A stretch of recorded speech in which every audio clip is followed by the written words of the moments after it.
ঢ্যাঁড়সের recipe হয়তো আপনারা অনেকেই অনেক রকমভাবে ট্রাই করে দেখেছেন, কিন্তু ঢ্যাঁড়সের এই গ্রেভি রেসিপিগুলোর মধ্যে এই রেসিপিটা সবথেকে সহজ, বানাতে সময়ও কম লাগে এবং উপকরণ দুটোই কম লাগে।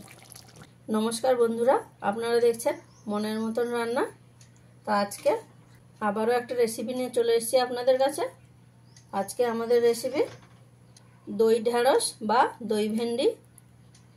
আমি এই রেসিপিটা কিভাবে বানাচ্ছি আপনারা প্রথম থেকে শেষ পর্যন্ত ভিডিওটা স্কিপ না করে দেখতে থাকুন, তাহলে আপনাদের বুঝতে সুবিধা হবে এবং রান্না করতে অনেকটাই সুবিধা হবে। দই ভেন্ডি বানানোর জন্য আমি এখানে 500 গ্রাম ঢ্যাঁড়স নিয়েছি, আর ঢ্যাঁড়সগুলোকে এইরকম ছোটো ছোটো টুকরো করে কেটে নিয়েছি। ঢ্যাঁড়সগুলোকে প্রথমে ভেজে নিতে হবে, তার জন্য একটা কড়াই নিয়ে গরম করে নিয়েছি। তাতে দিয়ে দিলাম পরিমাণ মতন সাদা তেল। তেলটাকে ভালো করে গরম করে নিতে হবে, আর তেলটা ভালোভাবে গরম হয়ে গেলেই তার মধ্যে দিয়ে দিলাম কেটে রাখা ঢ্যাঁড়সগুলো, আর তার সাথে দিয়ে দিলাম স্বাদ মতন লবণ। লবণটা দিয়ে খুব ভালো করে মিশিয়ে দিতে হবে,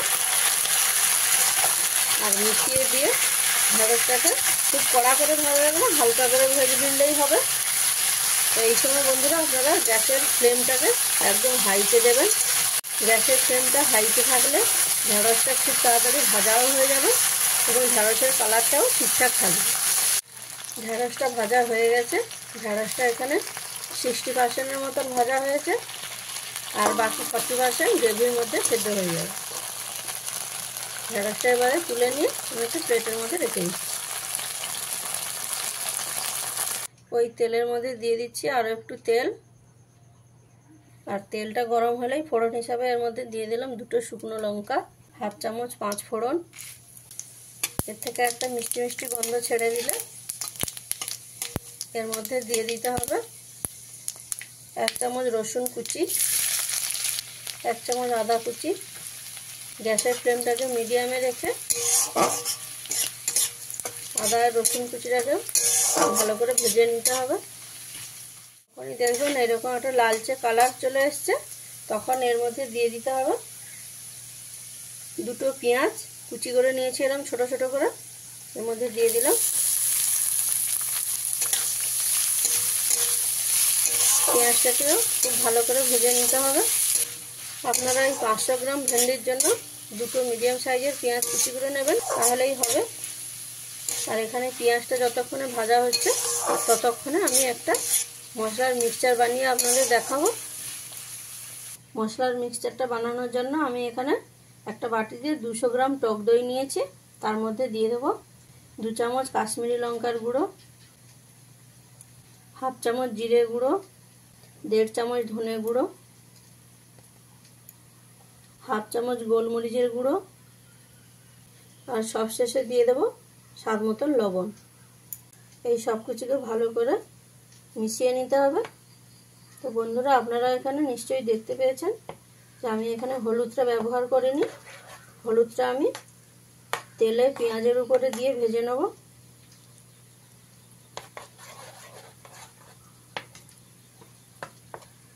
তাহলে গ্রেভির কালারটা খুব সুন্দর আসবে।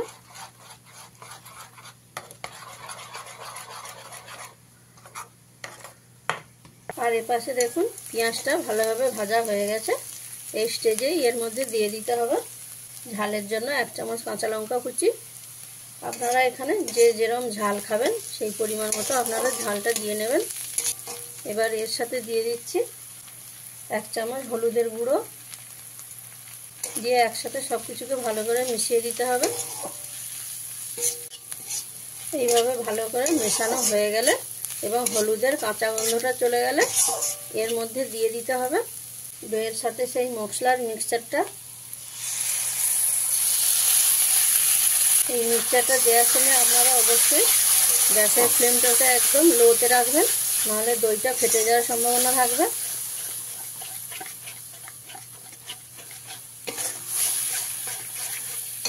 দইটা দিয়ে এইভাবে খুব ভালো করে মিশিয়ে নিতে হবে। দইটা দিয়ে ভালো করে মেশানো হয়ে গেলে গ্যাসের ফ্লেমটাকে মিডিয়ামে দিয়ে দেবেন, দিয়ে খুব ভালো করে কষিয়ে নিতে হবে। যতক্ষণ না পর্যন্ত মশলা থেকে তেলটা ছেড়ে আসছে ততক্ষণ ভালো করে কষিয়ে নিতে হবে। এই ধরুন মোটামুটি 2 থেকে 3 মিনিট কষিয়ে নিতে হবে। 2-3 মিনিট কষিয়ে নিয়েছি। দেখুন মশলা থেকে তেল ছাড়তে শুরু করেছে আর মশলার কালারটা আলাদা হয়ে গেছে। দেখতেই পাচ্ছেন মশলা থেকে তেলটা ছেড়ে দিয়েছে। এবারে এর মধ্যে দিয়ে দিতে হবে পরিমাণ মতন জল। যেহেতু এর গ্রেভিটা সেমি গ্রেভি হবে তাই খুব বেশি জল দেবেন না। যতটা জল দিলে সেমি গ্রেভি হবে ততটাই আপনারা জলটা দিয়ে নেবেন।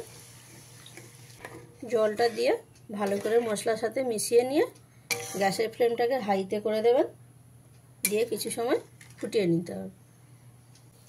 গ্রেভিটাকে কিছু সময় ফুটিয়ে নিয়েছি। আপনারা এখানে লবণটা চেক করে দেখে নিতে পারেন। যেহেতু দই দেওয়া আছে, দইয়ের টক ভাবটা ব্যালেন্স রাখার জন্য আপনারা এখানে অল্প পরিমাণ লবণ দিয়েই নিতে পারেন। তার সাথে এখানে দিয়ে দেবো টক ভাবটা ব্যালেন্স রাখার জন্য চিনি। চিনিটা দিয়ে খুব ভালো করে মিশিয়ে নিতে হবে।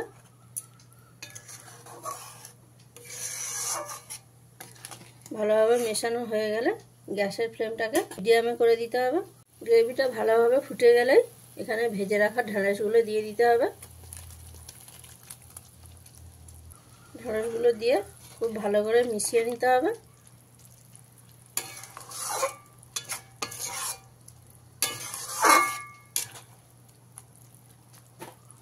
মেশানো হয়ে গেলে ঢাকা দিয়ে 2 থেকে 3 মিনিট রান্না করে নেব। 2 থেকে 3 মিনিট রান্না করার পরে ঢাকাটা খুলে দিতে হবে। দেখুন ভালোভাবে ঢ্যাঁড়সটা সেদ্ধও হয়ে গেছে, গ্রেভির ঘনত্বটাও ঠিকঠাক চলে এসছে।